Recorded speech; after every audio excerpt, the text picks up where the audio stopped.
આજે અમે નીકળી પડ્યા ઈડરિયો ગઢ જોવા માટે, જે અમારા ગામથી 18 કિલોમીટર દૂર છે. અને અમે બધા પહોંચી જાય ઈડરિયા ગઢ પર અને ઓયથી થોડા નેસા ઉતર્યા રાજાનો મહેલ જોવા માટે અને પહેરી જાય અંદર. અને આ જગ્યા તો જોરદાર છે પણ ખંડેર થઈ ગઈ છે. અને ઓયથી આગળ જ્યાં અને ભાઈ જે મંજર હતું લા જવાબ, અને ભાઈ જે ઠંડો વાયરો આવતો તો મજા આવી ગઈ. અને આટલાથી આયા બારણે અને ભાઈ ઈડરિયા ગઢ પરથી તો ઈડર હું જબરદસ્ત દેખાતું હતું. ભાઈ જે લોકો આ જગ્યા પર આયા હોય એ લોકો કમેન્ટ કરજો. અને ઓયકણ બધા કચરો બહુ કરીશું. ભાઈ આ જગ્યા આપણી છે, એટલે સાફ સફાઈ રાખવી જરૂરી છે.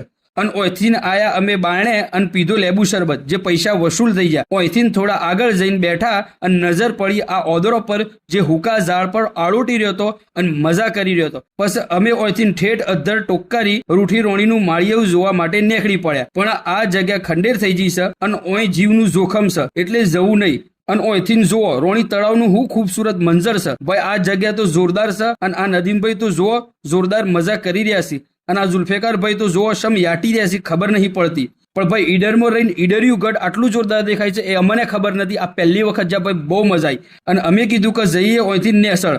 અને ઓયથી પછી અમે પહોંચ્યા ઈડર. અને ઈડર જઈને અમે પીધી લચ્છી અને ખાધી પકોડી. પકોડી ખાઈને અમે તો નીકળી પડ્યા ઘેર જવા માટે. પણ તમે શું ઉપડ્યા છો? પહેલા વિડીયો લાઈક ઠોકો, શેર કરો અને ફોલો કર્યા વગર જતા નહીં.